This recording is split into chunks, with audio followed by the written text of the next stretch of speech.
Welcome. Good evening, all. Happy New Year. Happy New Year.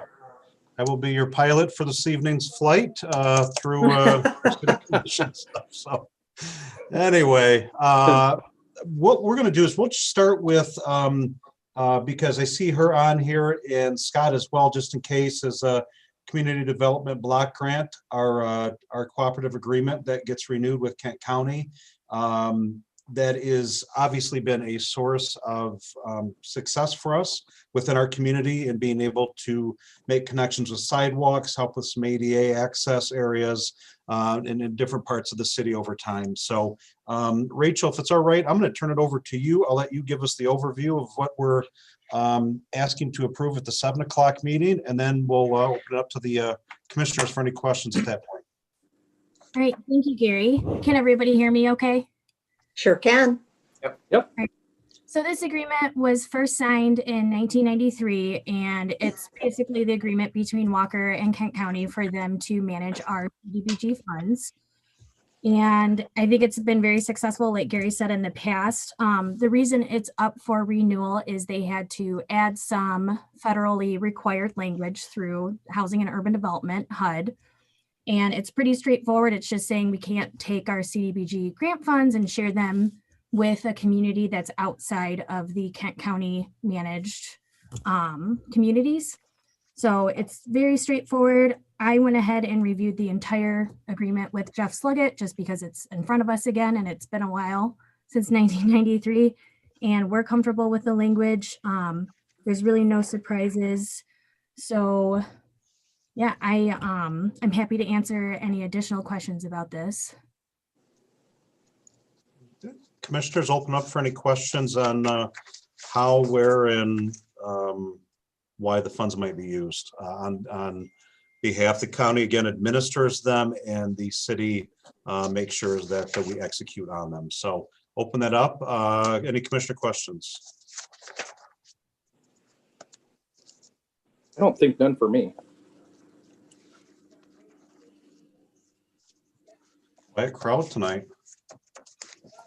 You know, one of the ones I travel through is one of the areas that I know is a spotlight of this. I want to connect. Actually, I think two come to mind.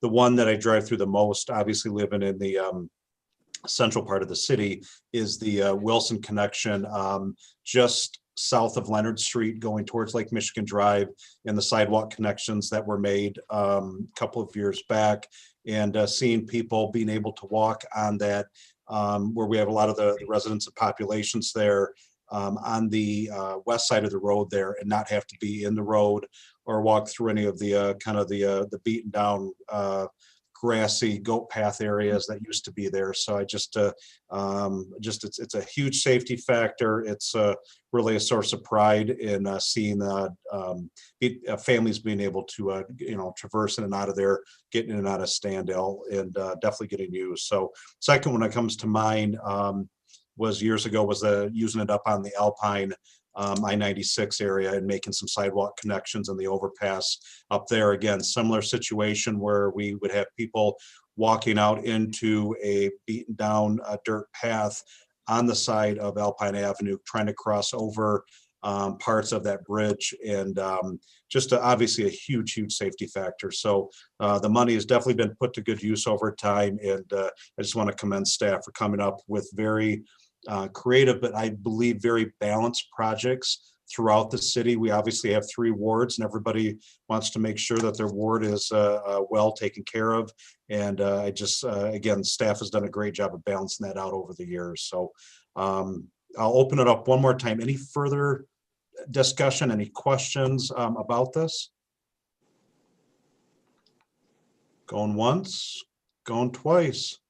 Rachel, oh yes, Commissioner Glanville. Can you guys hear me? Yep. Yes. Loud and clear. Sorry, I was having some tech problems. I had to switch computers. So at any rate, I just wanted to reiterate that I will need to recuse myself from the vote on this because of my position on KCCA, which is the county board that administers the grant, or county branch that administers that grant. So I won't be able to vote on that. Super. So acknowledge. Thank you. Appreciate the forward thinking there. All right, going once, going twice, seeing none. Rachel, you get out of school early today. You're good. Thank you so much, Cool. everybody. Thanks, you. Rachel. Yeah. Giving Greatly you a fist bump appreciate through the it. wall there. Thank you. All right, so we're good on that. So then let's talk, any questions on the expenditures? 1.1 million this time. I think we covered the property tax refund questions. Good Yeah. question. Mm-hmm.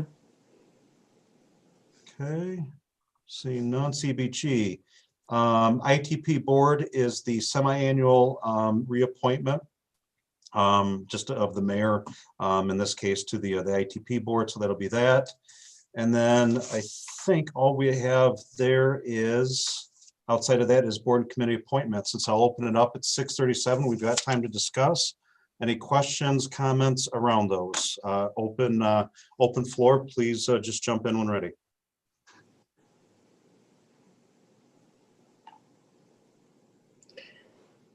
I don't think I have any.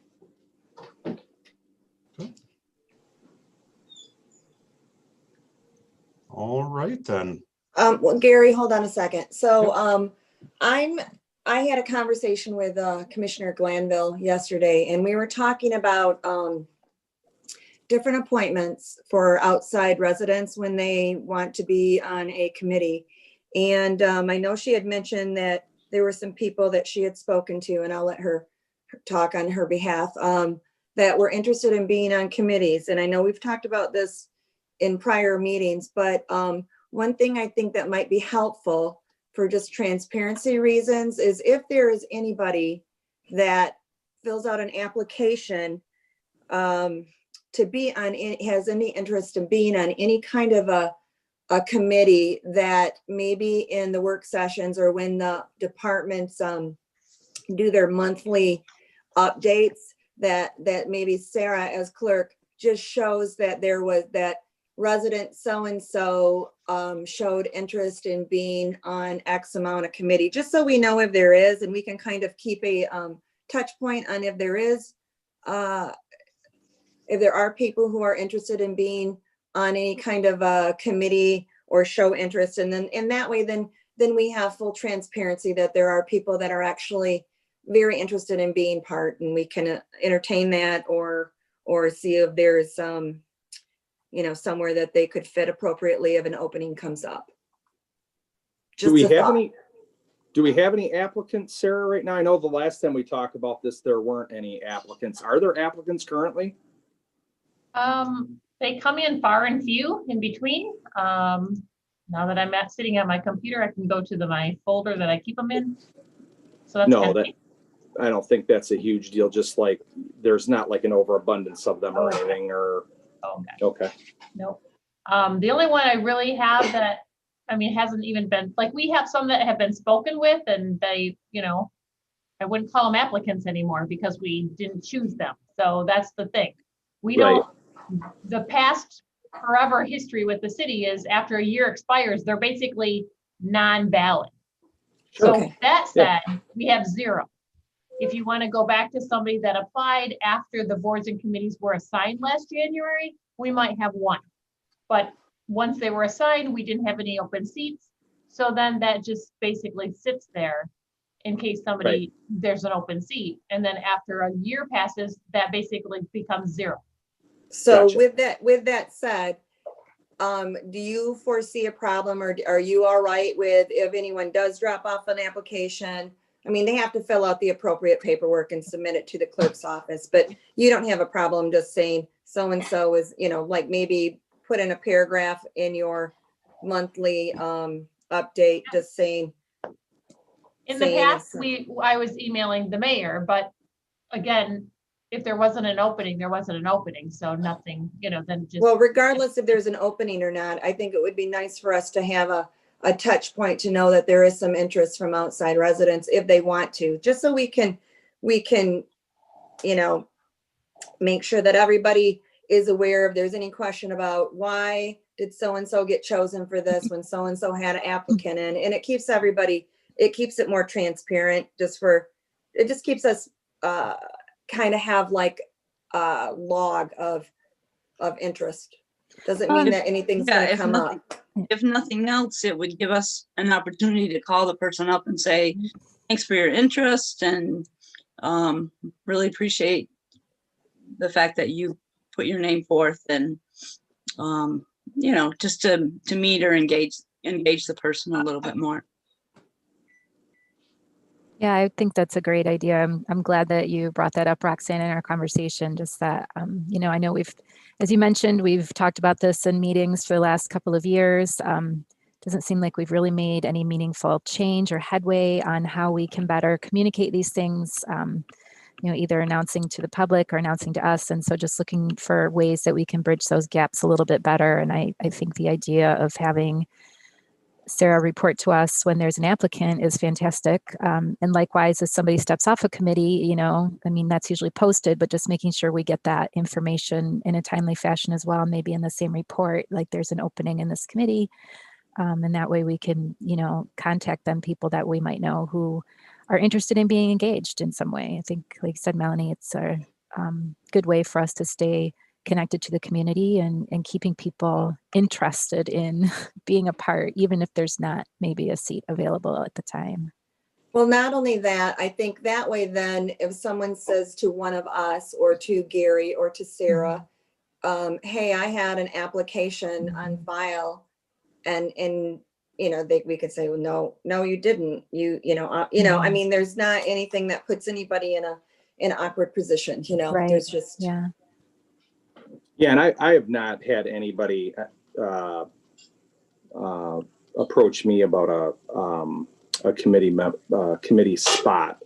Not saying that won't happen in the future, but certainly I think I have been contacted about PADNOs and things of that nature, just along with Commissioner Gilbert and the mayor. And I don't know, I haven't had a chance to really talk to Commissioner Glanville or DeShane or Commissioner Groders or anybody else. But I think with all the emails going around, I think we know that those have been big issues. So that's the only thing I have, and not saying that there won't be a time that somebody will request about that. But so help me understand. So they apply through the clerk's office, correct? Is that, and then do we interview, or does the mayor picks it from there, correct? I mean, that's. If there's an open spot. Right. Yes, Okay. Otherwise, they're just basically held in the clerk's office until there's an open spot. Right. Which, yeah, For a that year. could be a whole term, or however long that term is, or whatever. Gotcha. Okay. Perfect. And if it's all right with the group, I might suggest a further enhancement. I was sitting here thinking for a minute. I spoke with, because of from our business growth, the day job, I have to actively help recruit people for different positions within the company to build our business in Michigan. And a lady that I had spoke with early last week, probably after talking with her, is not the right fit for what we were looking for, but I think she could be a fit for a different position. So I put her in the process and moved her then to that hiring manager. That being said, what I might suggest is two things. One, I like the enhancement to the process. Let's start including them in the monthly staff packets. Anybody that comes applying there. But I might also suggest is that instead of just 1 year, let's extend that out, unless the group has objections, extend that out 2 years maybe. And just keeping, I'm good because with that. I'm looking at, there's some new faces on here. And also we had a COVID impact this past year. Sure. This is one of those times that it would be nice to have. But then I think, to Commissioner Glanville's statement a little bit earlier, we did, I think, in all aspects of our lives, had a very choppy year because of the pandemic. And when we lost Kendra back late last winter, early last spring, our social media presence really dried up. And when you look at what was shared over the summer and the fall months before Nicole started with us, that was stuff that was posted out there in advance on Hootsuite way back. and they were timed post. So we really had no active social media presence. Jason and Daryl have the backup password. It's nothing that any of us have access to get on there for an emergency. And I think we had one or two things that Jason did get some post. But I think we can have a much more coordinated plan. And right now, I believe that that plan starts with on the 25th. Shannon has shared that we'll have the elected officials handbook in front of us. And in there is a description of the committees, an updated description. And then from that, we'll be able to take those, what the time requirement is, what the detail of the specific committee is, when do they meet. We'll get a chance at that the end of this month, and then that'll be the stuff that we can put out on social media. And I'd like to see us, really right now, gang, I believe in having a strong bench from a business recruiting standpoint. Even if I don't have an open position, I'm always interviewing. We don't have people on the bench right now, and it's something that we definitely need to develop. And those are our future leaders. We're only going to be around for so many more years before we get the tap on the shoulder and says it's time for us to move on. So that being said, if it's all right with the group, could we extend that year out to 2 years maybe? Does that seem like? I like that. I like that idea. Some fair timeline. And Sarah, is that manageable then? Oh, yeah, not a problem. Okay, so then, so Because our, she's not really seeing anything come through. No. So, Right. I mean, that's why if anyone gets questioned, well, I put my application in, did you? Then we can go back and we can check and we can just validate that statement's not true. Maybe you didn't understand the process. You need to fill this out, and we can just re-engage and have them do it, follow the correct procedure, and we won't have any problems. seems fair to me. Good. I see some head nods. Good. Fair enough. I'm good. All right. All right, so that's that then. And then we've just got the resolution on the CDBG piece. So that being said, why don't we open it up to commissioner comments, questions? Where did we go last time in December? Why don't we, let's start second, where we'll start the middle, and then we'll second, third, and first. So Commissioner Glanville, you're first on my screen there. So jump to you, and then Commissioner DeShane. All right, let me see. I don't have as much as I might normally, but a couple of things. I had the opportunity to meet with Kent County Administrator Wayman Britt this past week and talk to him a little bit about some of the DEI work that they're doing at the county and how we might be able to support those efforts or partner with them in some way.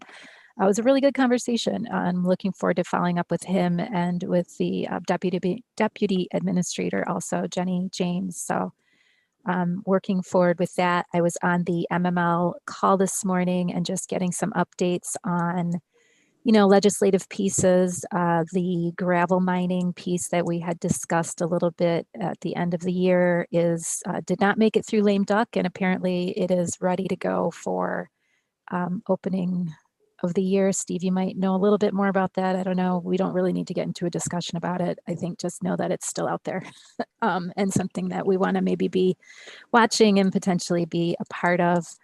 Let me see, MML. Oh, and CapCon's coming up. I believe registration opens today, but they were having some technical difficulties with it. So anyway, guessing that's going to be virtual. So, and speaking of virtual, it looks like we're going to be able to extend our meetings until the end of March. Virtually, I don't know. As I understand it, we maybe need to do some work with Jeff on that to make sure that all the pieces are in place. But I think that was effective since Christmas, December. Through March 31st.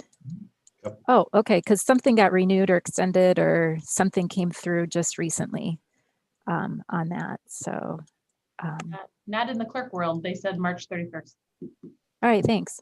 Back in December. Okay. So let me see. I think that's about it.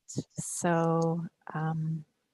Before you jump off that, before I forget, I want to address that quick on the meeting piece. For right now, our January 25th meeting, we're going to be remote.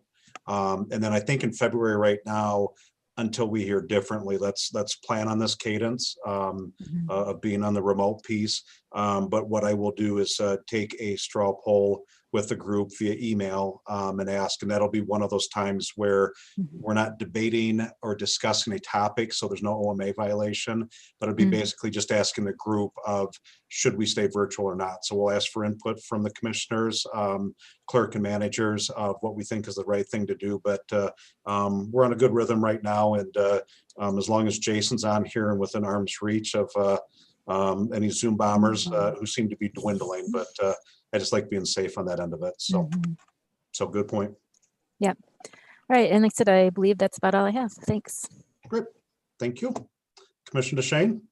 Okay, I've got a couple things. One, and I don't have a problem with it, but do we need to be cautious to do our photo together on Thursday because of COVID? I was worried about that. Want me to answer that? Yeah, So spoke with Nicole this morning. I do not think it's a good idea personally. as I a don't group, either. I don't either. I mean, whether mask or not, whether it's 2 or 3 minutes or not. So what we're going to do for the group, that's on my list of things to cover, but I'll quick address it now. Individual photos can be at 9 o'clock, or if you can't make it on Thursday, I'm out of town on Thursday, so I'll have to get mine at some other point. Just schedule through Nicole and we'll get that arranged. We will plan on the reason she was trying to do the group photo was the annual newsletter contribution. I think we're all right getting that in spring. So what it's going to look like for the annual newsletter will be a little of what we're looking at right now. Not so much the Brady Bunch setup of all the squares, but something graphically or aesthetically pleasing so that it looks with some of the headshots that we have. perfect. That was just something I was thinking. I thought, well, that's kind of counteractive to what we're doing. And then my other comment is our neighborhood had an echo situation, and I want to applaud our Walker fire and our police. They were Johnny on the spot, and they handled it with grace and care. And I don't really know the outcome, and it's not for me to know, but they were just amazing. So our neighborhood is very, very proud of our police and fire. Awesome. Great to hear. Good. That's all I got. Okay, thank you. We'll slip down to the third. First on my list or view here is Commissioner Groders and then Commissioner Heisinger. I guess I would just want to reiterate the committee issues, and not that it's an issue, but like you mentioned, Mayor, developing our future leadership. Sure.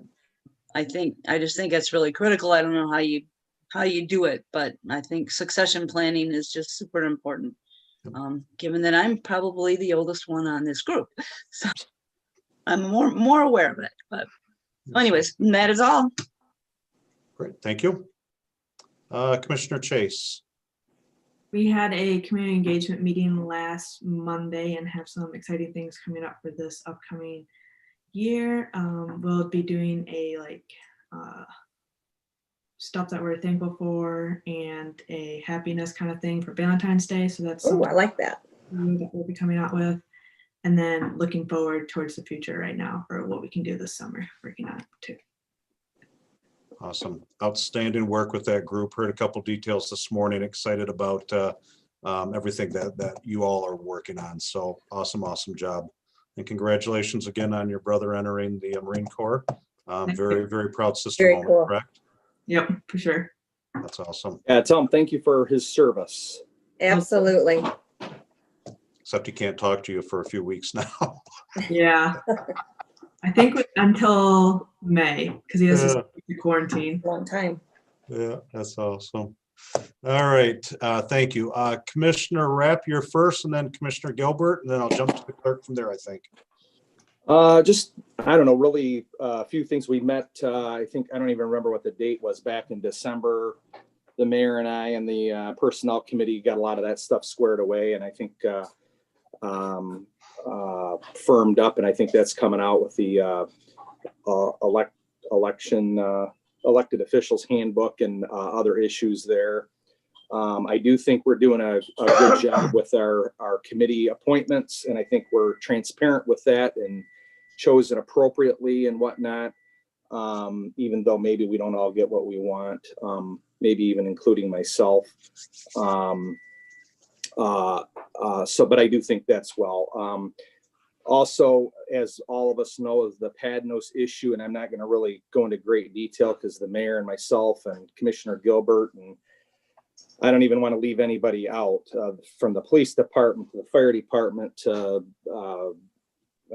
ordinances and city manager's office and whatnot. I think we're moving in the right direction, and I think we've got several different things that we're dealing with, from a safety issue to OSHA issues to neighboring community issues. I think it's just a global issue that's affecting us down there. And I don't know if you guys heard this probably past Saturday morning about 6:30 in the morning, but my phone was ringing off the hook as I was working and on my way home. So I was fortunate that I didn't hear it. But anyways, but I do think we're headed in the right direction, and we do have bullet points, and we do know what the Marv? process is going to be. Yeah, Can you tell us what happened? I'm not aware of the Padnos. I don't know. neither anything. am I. Oh, I'm sorry. Well, we've been having a lot of explosions that have been happening down at Padnos. Okay. And then this past Saturday morning at exactly 6:28 in the morning, I don't know, Commissioner Gilbert, did you hear it or no? I slept through that one. You did? Okay, well, most people did not, including former Commissioner Kent called me, and he originally thought somebody smashed through his house with a car. Oh, boy. But Yeah, it's been global. we get these house shaking explosions. It's jarring. I always think somebody's like slamming on the side of my house or something, but Wow. that's just our Well, friends there, Padnos. And then even to wrap it up with that, this last one on Saturday, a resident on Cogswell called me, and I do believe him, had pictures come off the wall. So I think we could be looking in the future of some, unfortunately, maybe civil issues. So I think it's something that certainly needs to stay at the top of the priority list, which I think we are. I'm not saying we're not. And everybody's been doing a great job at it. So, and the beauty is these are not all the same people that are calling us and complaining either. These are global. These are people from the second ward. Marv and I These are honestly people- having different people call us about the same issue. Yeah. Wow. I know the mayor's gotten calls from the second ward. I know Commissioner Glanville's husband, I don't know if I look back, I don't even know if it's on there anymore, but I think somebody reported a loud explosion. I don't know, it's probably been 6 months, 8 months ago, and they thought it was something different. And I'm still pretty confident that it was probably Padnos. But anyways, Well, thanks for that update. Yeah, I think everybody's doing a good job with that. So we're moving in the right direction. So Mara, do you want to add on to that? Well, I'll actually come back to that. Just prior to our meeting, you fired off an email, I think. So Yep. What I'll do is I'll share up when we're done with the, let's get through the comments here. What I'll do is I'll start, we're almost at 7:00. I'll ask you if there's anything else. I'll come to the Padnos thing at the end of our piece here. I'm good. Okay, perfect. I'm good. I think I wrapped up what I needed to do. Okay, So- yeah, because I've got some more detail on that then. Let's do this. It is 6:59. Commissioner Gilbert, we'll come to you and then the clerk and the managers. We should be starting here any second. Jason, real quick, anybody out in the waiting room? No. Gotcha, thank you. Could you go find somebody, please, and put them in the waiting room? All right, my clock officially shows 7:00. Our regular commission meeting is called to order. I'd like to ask Commissioner Rapp to deliver the invocation this evening. Heavenly Father, we come to you today asking for your guidance, wisdom, and support as we begin this meeting. Help us engage in meaningful discussion, allow us to grow closer as a group, and nurture the bonds of the community. Fill us with your grace, Lord God, as we make decisions that might affect the residents and the visitors of the city of Walker. And continue to remind us that all that we do today, all that we accomplish is for the pursuant of truth for the greater glory of you and for the service of humanity. Please bless our military men and women, as well as our first responders. We ask these things in your name. Amen. Amen. Amen. And what we'll do now is I'm going to ask Jason to actually put the American flag up on the screen. You are all, actually, he'll share the screen here. And then as you would please stand and follow me. I'll start us with the Pledge of Allegiance just because we're remote here. I pledge allegiance To the flag of the United United States States of America. and to the To the republic republic for which it which it stands, stands one one nation, nation, under under God, God, indivisible, indivisible, with with liberty and liberty justice and for all. justice for all. for all. Thank you very much. Thank you, Jason. It's all smooth. Should have went on camera freeze there. So we'll do that. If I could please ask the clerk to call the roll. Start with Mayor Carey, Present. Commissioner Rapp, Present. Commissioner Gilbert, Present. Commissioner DeShane, present. Commissioner Glanville, Present. Commissioner Groders, Present. and Commissioner Chase. Present. Awesome. Thank you. Jason, I'll ask again. I'll probably ask one more time in a minute. Anybody else out in the waiting room? Nope. Thank you very much. Next on the list is the approval of the minutes from December 14, 2020. Seems like just yesterday, but almost a month ago now. So any discussion on this? Otherwise, I'll entertain a motion for approval of said minutes. I'll make the motion. I'll support. Rapp and DeShane. Thank you. Any other discussion? All those in favor, please say aye. Aye. Aye. Those opposed? Minutes are passed. Thank you. Jason, I'll check one more time on this and one more at the end. Public comment agenda items. Anybody else out there? Nope. None yet. Thank you. We'll skip past that. Next is the consent agenda. We have a number of items on that. First is the expenditures in the amount of $1.1,367.51. Second is the Community Development Block Grant Cooperative Agreement with Kent County. And then we've got a resolution for that at the end. That's probably more appropriate there. And then reappointment of Mayor Carey to the ITP board. Sarah, I want to ask real quick on this. That cooperative agreement probably shouldn't have been on the consent agenda because it's a resolution, correct? No, it's two separate things. There's an agreement and a resolution. Oh, that's So right. Sorry, That's why where we added the resolution to the consent agenda.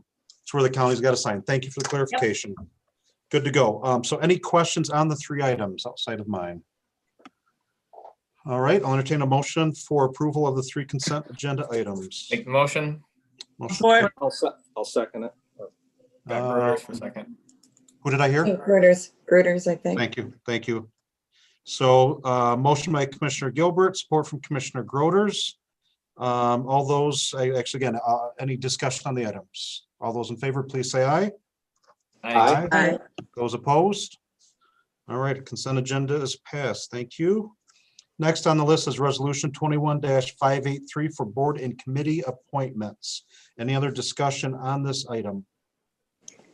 Yeah, I'd just like to say in follow-up to all of the conversations we've had about this, when we look at the roster or the committee appointments, we just don't get a whole lot of information on those. It's difficult to tell what wards are being represented, that kind of thing. And I feel like we really need to have a little bit more information in order to, be in a position to be able to approve these appointments. So I'm hoping that over the next year, we'll be able to iron this out and really, kind of codify how this information is shared and presented even to the public so that we can, as Commissioner DeShane mentioned in our earlier meeting, just improving transparency for everybody and for all of us to know, a little bit more about the people who are serving on our committees. Okay. So we've got two items on that. I appreciate the clarifications, additional points there. We've agreed to two items in discussion. One is in the monthly staff packets, any applications that would be coming in. to the clerk's office will be shared. They don't come into any other department. So when they come in, they're going to the clerks, and from that, they will be kept on file for 2 years from date of receipt. So that's what we've agreed to do, as some additional enhancements to ensure we see what's out there. But I had shared conversation with Commissioner Groders the other day. We were talking about the Historical Commission, and we had one that has decided not to come back, just time commitments. We're down to 2 there.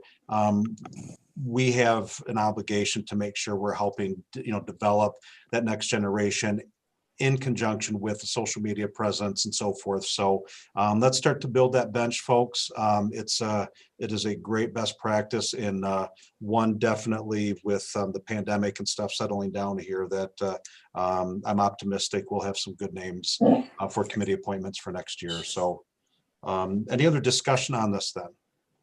Mayor, may I add? Yes. I'm working on getting the final boards and committees roster that will be on the website and etc. And given out to everybody in the city. But I will add, if they're from what ward, like behind the Perfect. gate. Great. We have always put just chair and co-chair and alternate, so I can add what ward they're from. But if I can elaborate, I think this problem that I feel you might be seeing is people don't get off the committees. And then we have a couple of committees that are kind of stagnant, like historical and youth committee.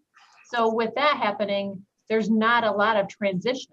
So when you have people that have been on committees for 20 years, you're not able to get somebody to bring somebody new onto the committee. I agree. I mean, I think that, let's just use Bob Mars for an example. If he leaves, do we have enough history to bring forward, just like when we have new commissioners,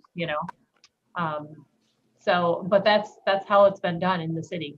So I just kind of agree with you, Carol, but I don't know if there's an answer to it.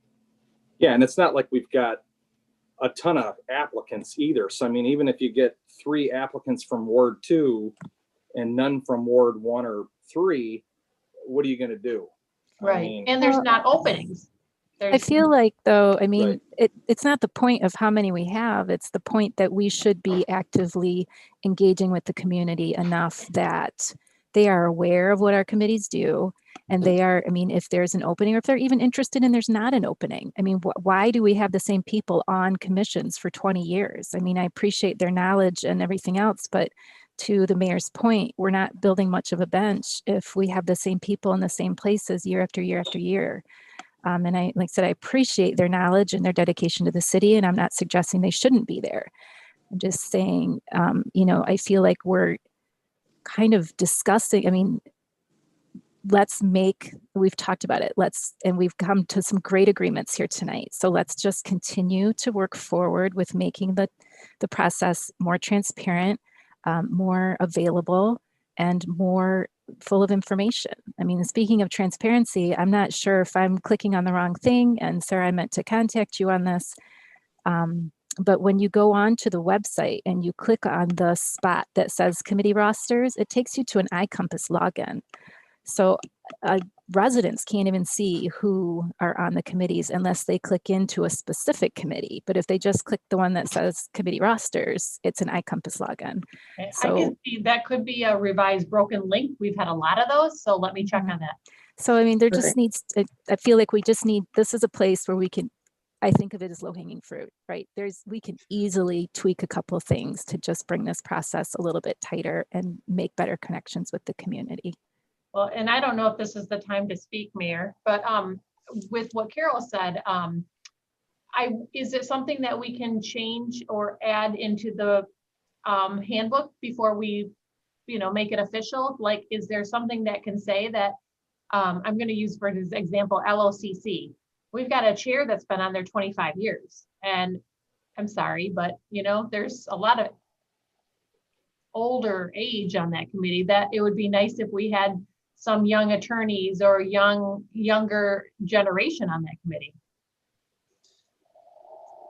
Is there something that says that they shouldn't stay on for 20 years? Is there anything that says? No, but I think to the point that Commissioner Glanville's making is and I completely agree with it. It's that bench, that business case I just gave earlier. I'm recruiting not because I have a position open. I'm thinking of one right now that we're going to need growth in this coming year, but I don't think that person's the right fit for it. So, but I did find out that they're fit for another position.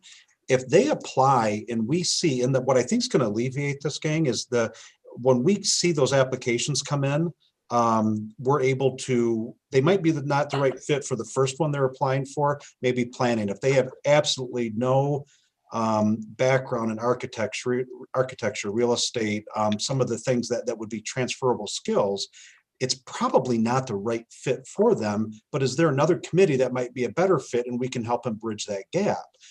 Furthermore, to that point, we all know what our job roles are and requirements are. We've gotten a good handle on things.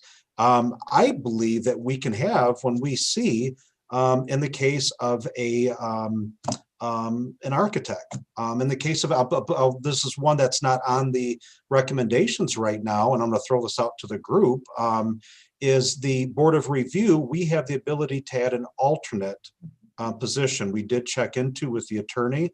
Right now, there's 3 people on there. That is a very, very important board that Kelly Smith, our assessor, has said, I mean, she needs certain skill sets with somebody that's on that board. Right now, there's not a depth of real estate agents living in our city. They're definitely selling in our city, but they're not doing that. First one I think of, okay, Commissioner Groder, she's got a real estate background. Problem is, it's a conflict of interest, so she can't be on that board. But I'm putting that out there. So if you know, a real estate would be the first and primary skill set in that situation. The second might be somebody in architecture or engineering work, something along those lines. They might be a good fit for that. So we know that, and I'm bringing it up to the group, so I'm throwing that out there. If you know anybody, let's get that application filled out from them and then share that back with the group. Yes, sir. With that said, I didn't realize that, I mean, I know that you were trying to do an alternate, but Greg Gagstra might be a really good one to move There's from. a perfect case. From community engagement, because he doesn't really, I'm not saying it negative, don't get me wrong, but he doesn't really have a fit there, because I think he feels out of place in a way. And that might be a better fit for him. So just toss it. And there are a lot of people on that committee. Mm-hmm. So, I mean, that wouldn't be a loss. Mm-hmm. Well, and I've got a builder designer person who was real interested in getting involved in some committee work and looking at maybe planning commissioner ZBA. So he might be interested in something like this too. And now that I know about it, I can put his name forward or contact him again and so see if that's a good fit. So the dialogue we're having is, this is good. Let's get out and recruit people. Let's get them on the bench. You know, and the sun goes down, we have the process and follow that appointment. But if we know that they're out there, that helps make that process a lot smoother, you know, as we go through them. The odds are, you know, we do have situations where one of the Board of Review members, without mentioning names, may be on that individual's last term. Some of the other committees, whether it's an LOCC, Sarah, he has shared with me it is his last. He you know, committed to doing that either last year or the year before. This is his last term, which is up, I think, in 2024, because I believe they're 7-year terms, if I remember right. But this is his last term, assuming he's able to finish it out. We have to build a bench for those, you know, on a go-forward basis and not wait until we have an opening. And that's, I think, my encouragement to all of you. We're all active out in the community. Restaurants will be open soon enough. The bars will be open soon enough. We can see somebody having a beverage, a lunch, what have you. When you see somebody, make that connection and let's get the application in for them, even if there's not something right now. If it comes up in the next 2 years, we definitely will talk about them. Right. And I agree with you, Gary. I think that we are COVID stalled a lot. And in regards to the youth commission, remember that cycles. Those kids cycle every year. They have to interview every year to get on that. The only reason that we have, that Sarah said that it isn't active. It is active. It just hasn't been active because of the COVID stall. We can't very well bring kids in to meet because, you know, they're not even doing, they're attending school virtually. So, and we know that there's some changes coming up as, you know, on that with your next gen and being, doing some new content that's coming. So. Well, it's funny you mentioned that. I was just talking with catching up with the Granville superintendent this past week, and we were talking about I worry about the kids and not just the busyness of doing things and being active, but it's the mental health aspect too. Do they have ways of right now of making sure they're connected with their classmates and others and developing the networks and the connectivity that they would have had otherwise? And so it was interesting. We had that conversation this past week.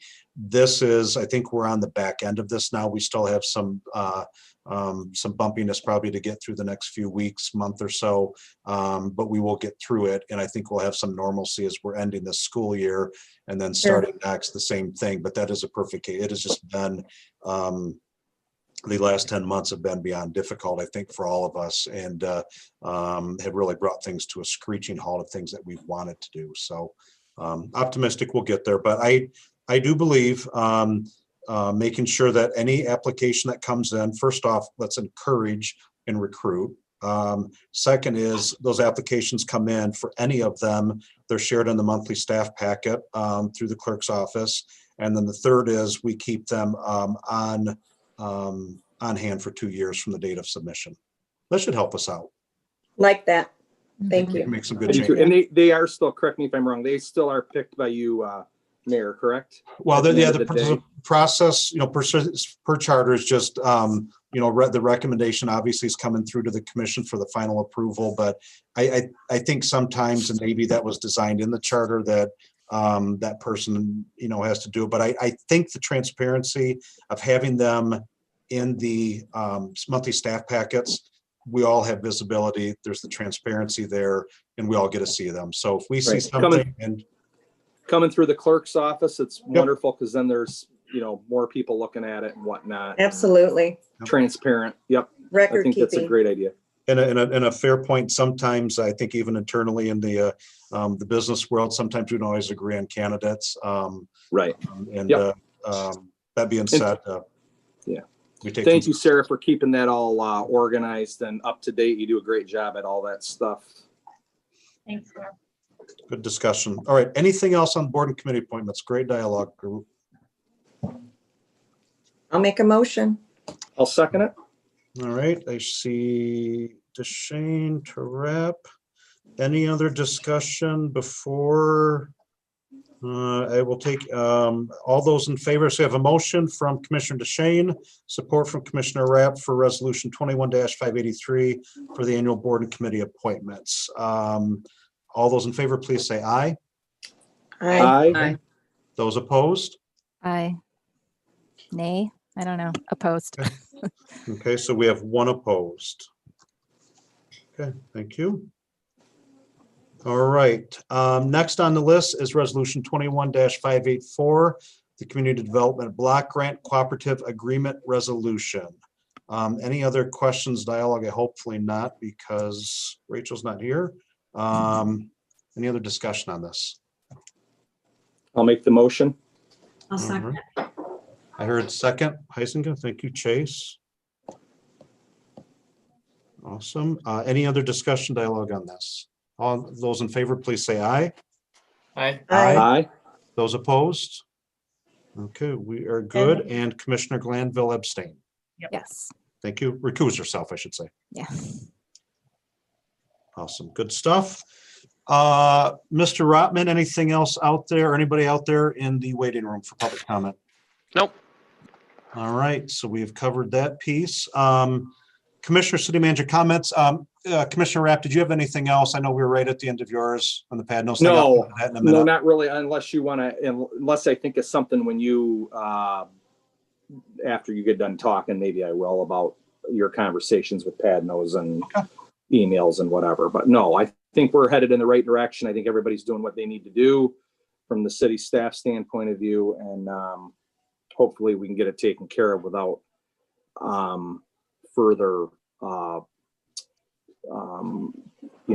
any legal, anything like that. So hopefully we can wrap that all up in the next, it'd be nice if we could get it taken care of in the next couple of weeks. And I am on the fast track of it. We've been dealing with this way, way, way too long from a global standpoint of view. So I do really think we need to keep the momentum going and not back off of it. And I don't think anybody is.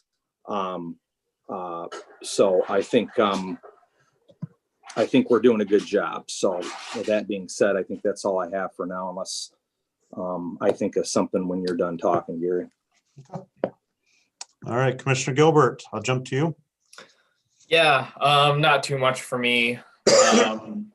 Shortly after our last meeting, I know the mayor, myself, Frank, some others were on a call with the Rapid, talking more about the mobility on-demand stuff and the on-demand zone that the Rapid is proposing in Walker. And my ask of the Rapid is to provide us with some clear metrics so we know at what point there are changes needed to the level of service that they're offering through the on-demand.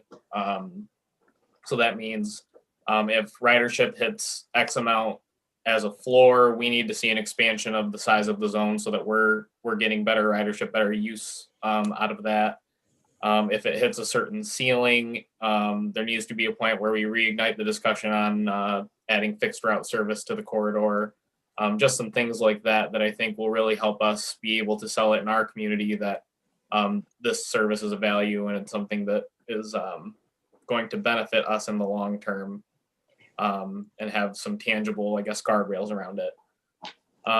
Today we had a good conversation with Tim from The Right Place about broadband infrastructure. I think that's something that'll be ongoing and something that we'll continue to have a developing conversation about, but that's just something that I think is important and needs to be talked about. On the aggregate stuff, Commissioner Glanville, I suspect that they used up the steam that they had last term. I don't expect that they will have the momentum that they were able to gain last year going into this term. I don't think there is the political will to revisit that issue on a large scale. So things could change, but that's my expectation at this point. Great, thanks. That's all I've got for you. Thanks for the update. The PADNO stuff that Marv has already, I think, sufficiently discussed among the group. Awesome, good, thank you. Madam Clerk. The only thing I have is we do have an ordinance committee meeting scheduled for January 25th. We're gonna cover home occupations in our business licensing, food trucks, and the engineering department has construction standards for public right-of-way and easements. So those are our top priorities. Awesome, good stuff there.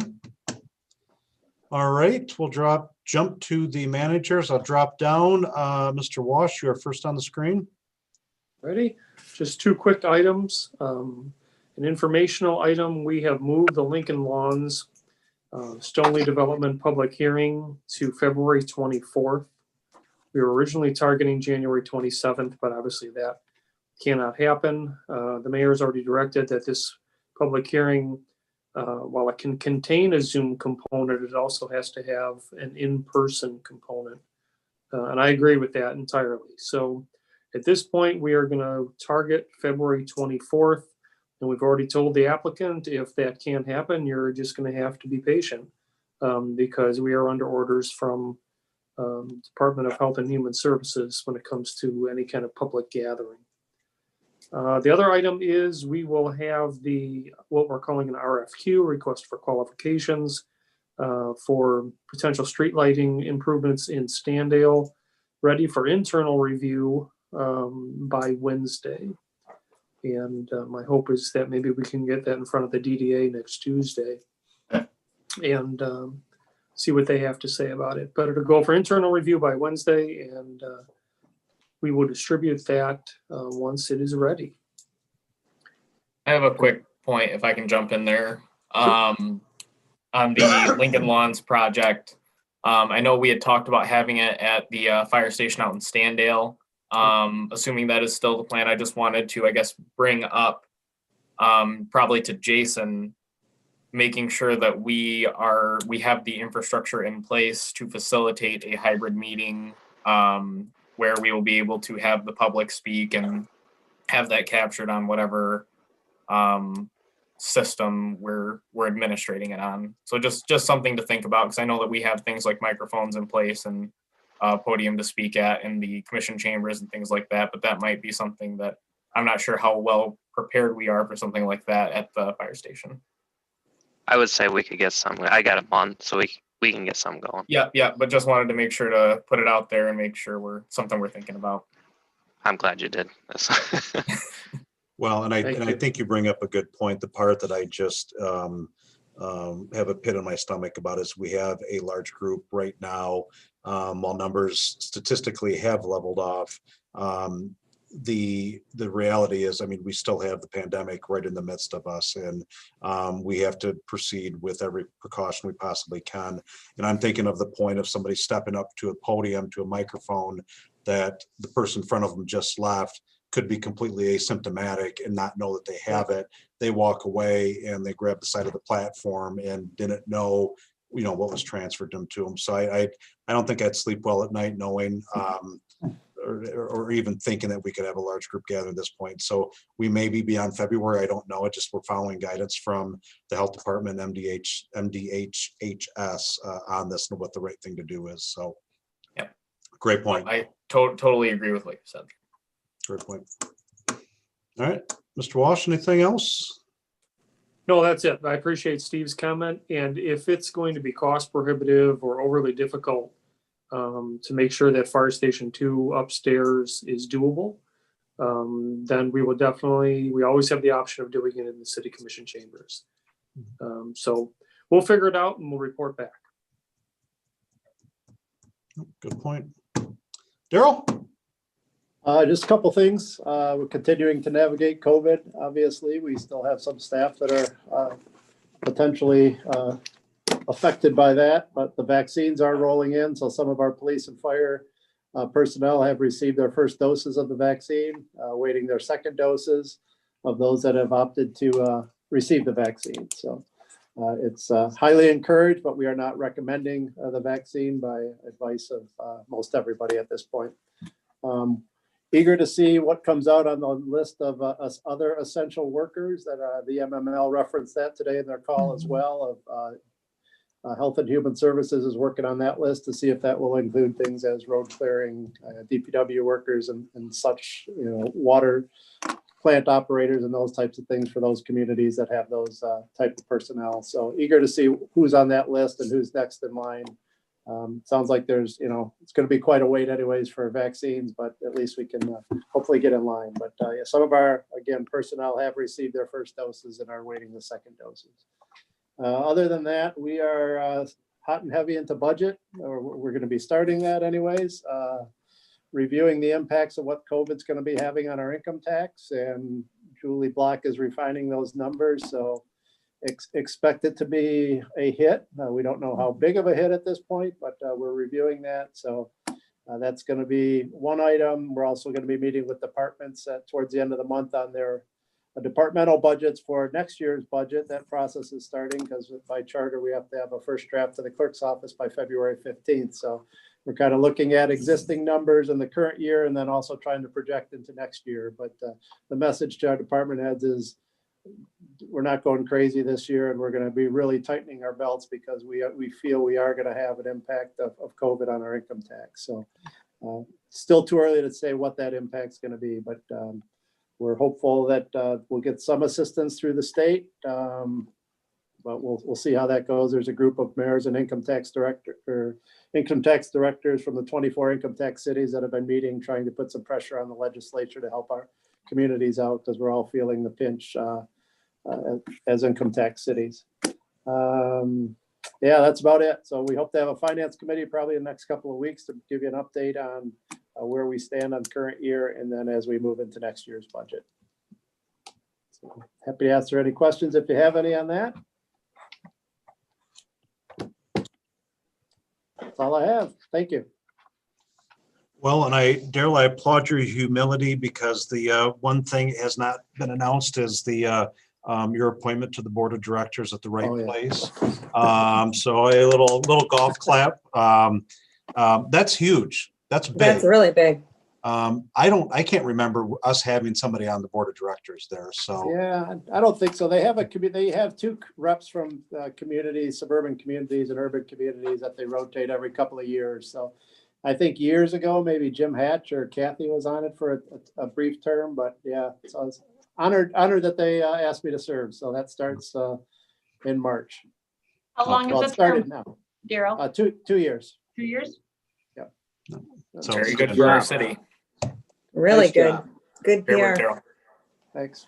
half off on our annual fees and $3 more million coming in. Oh, it's awesome. Good stuff. So I have 3 items on mine. Actually, I'll add a 4th one. Something Darren and I just talked about in the hallway before. Memorial Day Parade. First one is the income tax concerns. Mayor Bliss, who is a phenomenal leader, been a great mentor for me and a good friend, has organized a group of the leaders of the mayors from the income tax cities. They include the income tax directors. I know Daryl was on as well this afternoon. So the mayors met. And ironically, Mayor Bliss had called last week. She had just hung up with the governor a couple of minutes before and asked for her cooperation and support helping the income tax cities out. We obviously are have some significant exposure. I do believe we're going to be in better shape than most, but it's going to be an impact. And this afternoon I shared, with the group when we were trying to figure out what it could be. It could be a few $100,000. It could be a few million. We don't know at this point. And to speculate and try and guess probably is just I think steps in frustration. So we're not going to go down that road, but there's an active group. I've also had a number of conversations with Representative Huizenga, engaging his help, because this is going to definitely have to be a bipartisan effort to make sure that this takes place. So that being said, just want the group to know that is a very active and as Daryl and Julie had heard at the end of it, this one is on a fast track to get definitely some legs with the cities to the state legislators to the governor to get some type of relief to help us all out. So that's one. Second, we talked about the PADNOs, and now that as we get through this, I will share the email string that's taken place over this past week, and it makes it more appropriate to give some context with it. As we're all on social media, I don't think there's one of us on here that's not heard about all these explosions taking place up in the north end of the city. And it took us a little while. There's been different things over time that gave us cause. Maybe it's a specific business, but couldn't always pinpoint it. And a lot of speculation on social media, as there can be, and people thinking it's this, people thinking it's that. But I think we've also had, as we've had fire down there, it's not happened while we've been down there in the normal course of our business with them, but we have responded from a police standpoint to, as well as fire, to loud explosions. And as unfortunately Commissioner Rapp, Commissioner Gilbert have taken the brunt of this in the first ward.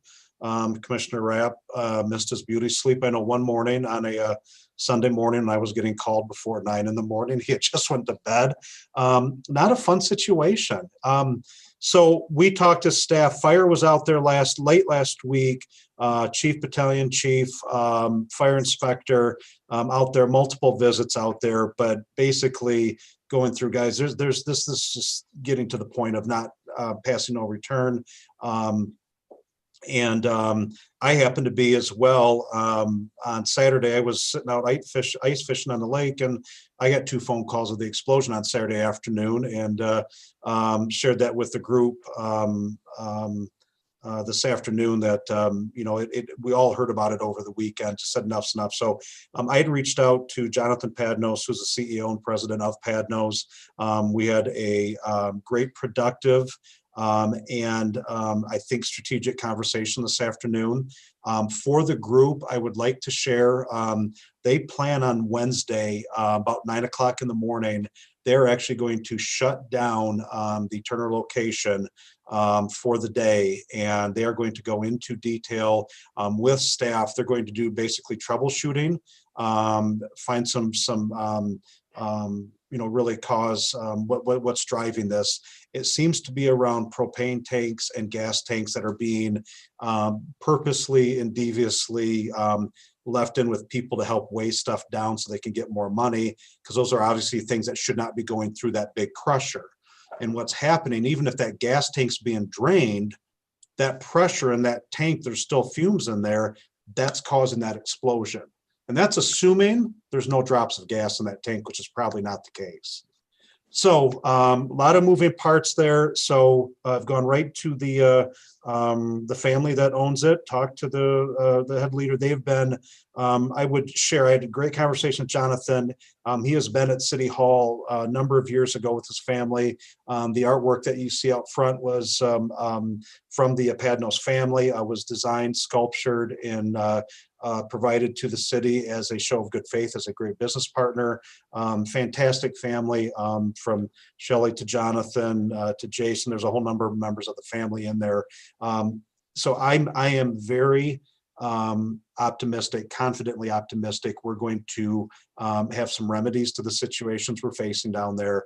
So I would expect, as Commissioner Rapp said, in the coming weeks here, I'm optimistic after Wednesday, we're going to get some updates of what was found, what action steps are being taken, and what's the plan going forward to monitor that, to make sure we stay on the straight and narrow with it. So I have absolutely no doubt after the conversation today. So I'll open that up. Any questions on the Padnos piece? Okay, I will be willing, now that we've had that discussion, give the context. I'll share the background with the group email when we are done with the meeting here. Covered Daryl in the right place. And then the other thing, last thing is, just spoke with Daryl in the hallway before, and we're obviously, having some sponsorship discussions with businesses. I'm confidently optimistic that we're going to have normalcy to a large degree come the summertime, as the vaccines have helped build that herd immunity, and we're on the backside of this at this point. The problem is it's hard to project when that's going to take place, one of our large group gatherings is going to be able to happen. So as far as the Memorial Day parade, the summer concert series, right now I'd like to believe we're going to have them, but I don't think it's fair to all of us to say, yes, it's the right thing to do, especially when the health department say maybe not quite yet. Let's give this a little bit of time to see where we're at. So we might run down to the wire on when we have to make a decision. But I want to be rest assured that as a group, we'll talk about what the right thing to do here is. Obviously, the Memorial Day parade is a huge one because we get thousands of people at that. And right now, again, the optics of that, even to say that, we could do it 2-3 months from now, we just don't know at this point. Right. Maybe a couple dozen, couple thousand, we're not there. So just know it's being discussed, and everybody will be kept informed on it of, information from the health department, what their guidance is, and let's make the decision what we're going to do in I would say probably a good month or so out before we get to that point. So any questions or other feedback for the good and the order? Seeing none, great to see all of you. Happy New Year. Fantastic meeting. I appreciate the candor, the dialogue, and the investment that you make in our community. So with that being said, I'll take a motion to adjourn. Make the motion. I'll I'll second support. it. I heard beat Commissioner you, Mark. DeChange seconds. All those in favor, please say aye. Aye. Aye. Those opposed, we stand adjourned. Thank you, everyone. Jason Thank Rotman, you. thank you again. Thanks, guys. Have a Yeah, great See everybody. one. everyone. Have a Yep, take good care. day. Yep, good night. Good night.